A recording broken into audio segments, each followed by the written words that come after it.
Last year, as the pandemic shutdown took hold, public health and law enforcement officials predicted that substance abuse and overdoses would soon be on the rise. Concerns which were well-founded. Yeah, CBS12 Treasure Coast reporter Denise Sawyer wanted to see if that was true. She spent the evening riding along with the Indian River County Sheriff's Narcotics Task Force.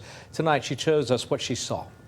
These deputies have a very dangerous job, so to protect their identity, we're not using their name and we're not showing some of their faces. In the video you're about to see, some of these people are known drug dealers and drug users.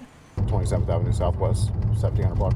It's 5:59 p.m. Yeah, I'm looking at them right now. The night shift starts. I'm going to get down to the Oslo and US 1 area. Indian River County Sheriff Deputy York heads south. I've been in special ops about 3 years. K9 handler Jurger moves out too. Drugs and drug money are changing hands all the time.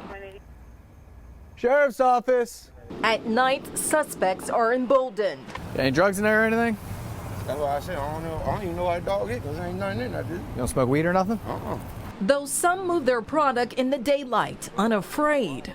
Here, a traffic stop is initiated, and it's on. This vehicle right here pulled out of the speedway located on 8th Street and US 1, and I immediately recognized the tag just from running it earlier, and it's not supposed to be on this vehicle. It's unattached to any vehicle right now. The driver says the license plate is his, but Deputy York knows it does not belong on this car. Upon initial contact with him, his speech was real slurred.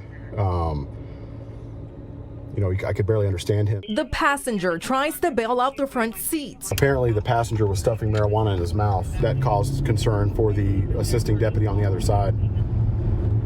So he was immediately detained. We found more marijuana in the on the ground just from what he had in his hand and what he spit out of his mouth.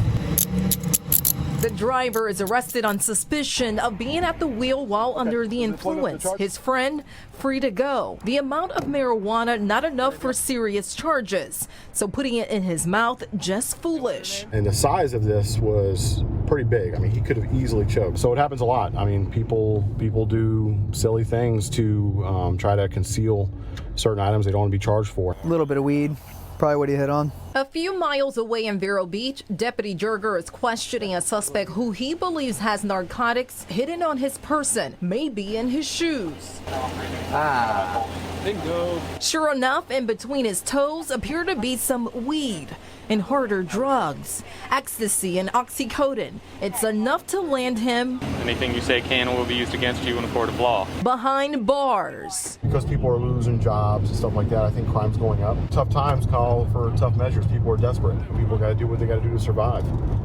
And unfortunately, sometimes crime is involved with that. The opioid crisis, which some call a pandemic, predates the coronavirus, and deputies say COVID has made it worse. Fentanyl is a big one. That's one of the main drug trends that we're seeing that's killing a lot of people. We all carry Narcan. Nationwide, the year before COVID saw about 70,000 overdoses. Looking at 2020, the year of COVID, 90,000. Fentanyl, a pain medication that's supposed to be prescribed by doctors and strictly controlled, is flooding the streets. Drug dealers are selling it as pills or they're selling it as heroin. They're actually selling fentanyl. 50 to 100 times more potent than morphine. Police dogs are being trained to smell for it. Come on, check. Come on, keep moving. Check. Here it only takes a few minutes. The K9 detects something. He sits and barks near the driver's door. Good to search. Deputies discovered a baggie in the panel of a door. Is there any reason why a narcotics canine would alert to your vehicle? After more searching, there's a wad of something in the woman's bra. Deputies can test the drugs in the field with this color detection kit. It's important to know the ingredients. Here, it's not fentanyl after all. It's crack cocaine. And this woman is off to the county jail. A lot of people have questions on how we do things. And the more we answer those questions, the more people will understand. You're not out here dealing drugs or anything, right? No. Okay. Well, I gotta ask, right? You went to jail for dealing drugs. All right, man, you're good to go. Thank you, sir. See you later. 12-hour shifts where anything can happen.